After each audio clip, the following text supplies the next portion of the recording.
Hey y'all, hey. I just wanted to briefly come on here and share a message of encouragement to those who have been dealing with depression, especially those millennials and those of us who are knocking on 40 or even has made it to that glory land.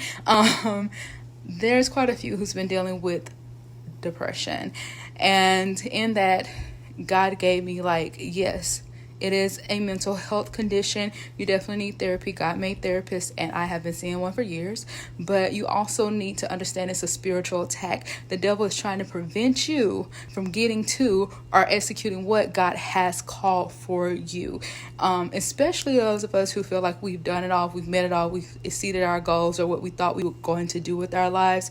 Baby doll, your latter days are going to be greater than your former. I have been ministering that word and telling people that for quite a while, that your latter days are greater than your former. Your latter days are greater than your former.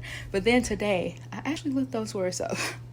And it's in Haggai, and I have not read that book like ever, only heard about it in sermons. And then once I looked it up, it was talking about a temple.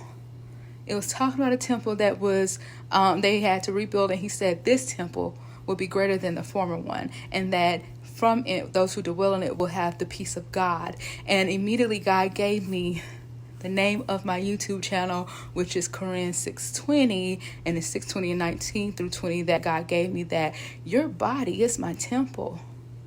You were paid for with a price. I dwell in you. So now, in this New Testament, in this covenant of grace, I dwell in your body, and thus if you put me first, I will ensure your latter days are better than your former. What does that mean? Put God first. That means as soon as you get up, remember God. As soon as you get up, yes, you can thank him, but how about a simple prayer? Just give him, he wants your first fruits. He wants the first moments of your day. It doesn't have to be a long prayer, as he said, the Sadducees and Pharisees praying long so people could see them. No. A few moments of your day, thanking God, welcoming him to your day, asking him to be your Lord, asking him to lead you, give you the words to say, to show you how to interact with people. That's how simple it is. Then go about your day trying to honor God in every single moment. And sometimes we fail, because baby, I do, especially on the interstate. But I say, forgive me, God. Help me, Lord. Get your child, Jesus. Me and that one. My point is, y'all, this is just a season where you're sowing more than you're reaping, and it's okay. Depression is looking back and thinking that those were your best days, uncertain of what's ahead of you and not liking what's currently now. But I guarantee you, if you sow seeds in this uncertain season, if you sow seeds of good, of service, of serving God's people, which doesn't have to be in the church. Not everyone is called to serve in the church. Maybe you're called to give back time at a community center or volunteer on the weekends. Maybe you're called to just help someone, a child, learn, tutor, or just babysit someone and give that parent a break. Maybe you're called to minister in ways that is outside of the church, and that is definitely fine. It could be inside the church too. I'm not knocking it. But serve others. Put yourself behind someone else, doing good for someone else. Sow those seeds of good, because I promise you, your season of reaping is coming. Just give God time.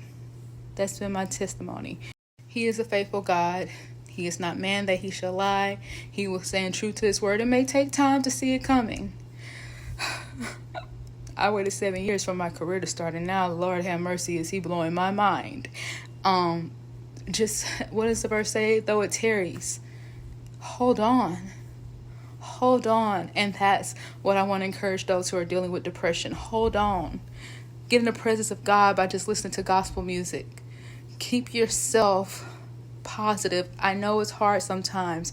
Focus on the good. Focus on what you love. Focus on helping others. And I promise you, all that good that you've been sowing gonna come back tenfold, overflowing. Luke 6:38.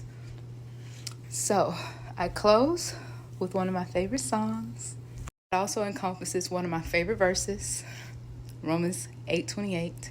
So, this is my season for grace, for favor. Speak that over yourself. This is my season to reap what I have sown. This is my season for grace, for favor. This is my season to reap what I have sown. 'Cause everything is working together for my good. Romans 8:28. Everything is working together for my good. And guess what, y'all? I got a seed in the ground, and it's working for my good.